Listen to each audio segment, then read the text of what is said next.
Time వచ్చి అయితే మరి 11 అయితే అయిపోయింది ఆల్మోస్ట్. మనమైతే మార్నింగ్ 11కి వచ్చాం, మళ్ళీ నైట్ 11కి అయితే షాప్ దగ్గర ఉన్నాం గైస్. మరి 100 మందిలోని 90 మంది అయితే ఒకటే అడుగుతారు గైస్, అన్న బల్క్ అవ్వని చెప్పి అడుగుతారు.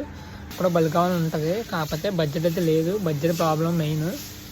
అండ్ నేను షాప్లో చేస్తాను కదా గైస్, షాప్లో శాలరీ వచ్చేది 10,000. ఈ 10,000లో కూడా బల్క్ చేద్దామంటే నాది స్కూటీ ఈఎంఐ అయితే 6,000 అనమాట. అండ్ నెక్స్ట్ వచ్చేది ఫోన్ కొన్నాను రీసెంట్గా. ఫోన్ ఈఎంఐ అయితే 4,000, అక్కడికే 10,000 అయిపోయింది గైస్. మరి ఇంకెక్కడ బల్క్ చేయాలి గైస్. మరి అదొకటి. మళ్ళీ నేనైతే ఎక్స్ట్రా అమౌంట్ కోసం సండేస్ కూడా వెళ్తాను షాప్కి. సండేస్ వెళ్తే 500 వస్తాయి. అలాగా వారంలో 4 సండేస్ అయితే 2,000 వస్తాయి అనమాట. ఆ 2,000లో కూడా 1,000 రూపాయలు పెట్రోల్గా అయిపోతాయి. ఇంకా 1,000 రూపాయలతో బల్కింగ్ ఎలా చేయాలి చెప్పండి గైస్. అంటే ఇప్పుడు కామెంట్ చేయడం కాదు గైస్ బల్కింగ్ అవ్వమని చెప్పి, నాకు ఉంటుంది గైస్ చేయాలని. కాకపోతే అమౌంట్ లేదు. కాకపోతే మనకి మోటివేషన్గా డిసిప్లిన్ ఉండాలి. అంటే ఈ రోజు కాబట్టి రేపు మనీ వచ్చా కానీ చేస్తాను, ప్రస్తుతానికి అయితే మనం ఆపకుండా గివ్ అప్ ఇవ్వకుండా వెళ్ళాలి. అదే మన కాన్సెప్ట్ అనమాట.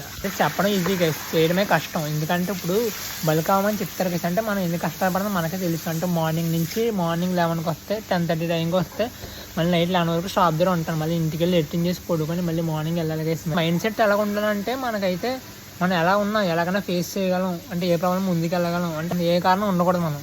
మనకి ఏ కారణం లేకుండా జిమ్కి వెళ్ళాలంటే ఆ టైంకి వెళ్ళిపోవాలి అంతే. చేయాలంటే చెయ్యాలి గైస్. మరి మీరు కూడా ఒకటే గుర్తుపెట్టుకోండి, మనకైతే ఎక్స్క్యూజ్ ఉండకూడదు. మోటివేషన్ నువ్వు 2 వీడియోలు చూస్తే వస్తుంది నీకు. ఆ డిసిప్లిన్ అనేది నువ్వైతే బిల్డ్ చేయగలవు. డిసిప్లిన్ అంటే ఏంటి, కన్సిస్టెన్సీగా ఒక పని మీద వర్క్ చేసుకుంటూ వెళ్ళిపోవాలి నువ్వు. అంటే దగ్గర ఉన్నా లేకపోయినా, అంటే దగ్గర ఫోన్ లేదు కంటెంట్ చేయాలి, దగ్గర ఏ ఫోన్ ఆ ఫోన్ చేయాలి. అలాగే దగ్గర బడ్జెట్ లేదు, డైట్ లేదు, ఇంట్లో ఏమంటే అయ్యే తిను. బల్క్ అవుతావు ఈరోజు కాకపోతే రేపు అవుతావు, కానీ మనకి కన్సిస్టెన్సీగా డిసిప్లిన్గా ఉండాలి గైస్. నేనైతే లాస్ట్ అదే చెప్తాను. అంటే 12 అవర్స్ వర్క్ చేసి మళ్ళీ జిమ్ వెయిటింగ్ చేసి రీల్స్ చేసి మొత్తాన్ని మేనేజ్ చేసుకుంటూ స్టిల్ అయితే మంచి రీజన్ ఫిజికల్ బిల్డ్ చేశాను అనమాట.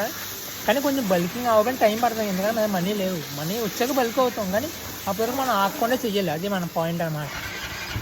ఈ వీడియో నచ్చింది అనుకుంటున్నా గైస్. Thanks for watching.